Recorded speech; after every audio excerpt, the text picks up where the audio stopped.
Бүгін облыс әкімі Махамбет Досмұхамбетов өңір тұрғындарына үндеу жариялады. Індеттің өңірде сейілмей тұрғандығынан шектеу шараларының күшейтілгендігін және аймақтағы қазіргі ахуалды баяндады. Коронавируспен күресу мақсатында жүзеге асқан шаралар жайлы егжей-тегжейлі айтты. Құрметті жерлестер, ардақты атыраулықтар, жаһанды жайлаған індеттің өңірімізде таралмауына барынша күш салып келеміз. 30 наурыздан бастап Атырау қаласына карантин енгіздік. Ал облыс аумағына шектеу шараларын қойдық. Негізсіз жүріс-тұрысты тыйып, сақтықты күшейттік. Алайда қауіп сейілмегендіктен аталған талаптарды ұзартуға тура келді. Десе де азаматтардың ең қажетті заттарға қол жеткізу толық қамтамасыз етілді. Төтенше жағдай мен карантиндік шаралардың дер кезінде жариялануы коронавирус індеттің жаппай таралуына тосқауыл болды. Құрметті жерлестер, ешкім ойламаған жағдаймен бетпе-бет келдік. Сабыр сақтап, төзімділік таныттыңыздар. Сондықтан ең алдымен сіздерге ерекше алғысымды білдіремін. Әлеуметтік және азаматтық жауапкершіліктің жарқын үлгісін көрсетіп келесіздер. Күрделі уақытта мемлекетте қолдауын күшейтті.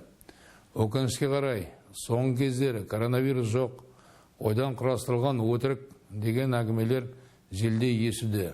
Әлем бойынша қауіпті инфекциядан көз жұмғандар 350 мыңға жуықтады.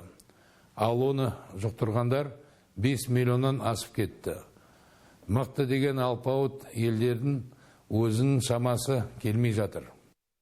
Коронавирус шын мәнінде адамзат тарихындағы үлкен нәубетке айналды. Теңіз кенішіндегі ахуалды өздеріңізде біліп отырсыздар. Бірнеше күн бұрын арнайы барып, жағдайды көріп келдім. Тиісті лауазым иелеріне тапсырма бердім. Ондағы ахуал ақырындап тұрақтанып келеді. Теңізден аса қажетті емес 18 мыңнан астам жұмысшыны аман-есен тұрғылықты мекендеріне жеткіздік. Осы шараны қолға алмаған жағдайда теңіздегі жағдай тіпті күрделі болар еді. 27 сәуірден бастап біртіндеп карантиндік талаптарды жеңілдете бастадық. Көптеген саланың жұмыс істеуіне кезең-кезеңмен рұқсат бердік. Қазіргі кезде 3700 нысан ашылып, 70 мыңдай адам қауіпті жұмысына кірісті. Эпидемиологиялық ахуал тұрақтанса, карантиндік талаптарды жеңілдетуді жалғастырамыз. Осы орайда Атыраудан бірнеше қалаға ұшақтар ұшыруға рұқсат берілгенін айта кетейін.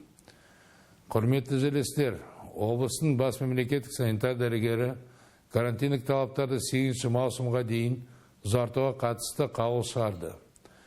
Бұл аймақтағы эпидемиологиялық ахуалды негізге ала отырып жасалған шешім.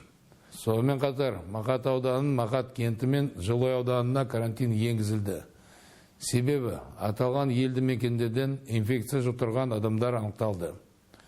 Бұның бәрі босаңсуға әлі ерте екенін көрсетеді.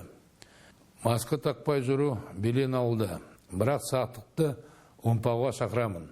Осы ретте медицина қызметкерлері мен полиция қызметкерлері бастаған алдыңғы қатарда жүрген барлық сала мамандарына рахмет айтамын. Өйткені олар қауіп қатермен күнделікті бетпе-бет келіп жүр. Қадірменді жерлестер, төтенше жағдай тоқтағанмен карантиндік талаптар сақталатынын тағы да ескертемін. Еліміз аман, жұртымыз тыныш болсын. Бір-бірімізге түсіністік танытып, қолдайық, бір-бірімізді қорғайық. Бұл өтпелі кезеңде де бірге еңселерімізге сенемін.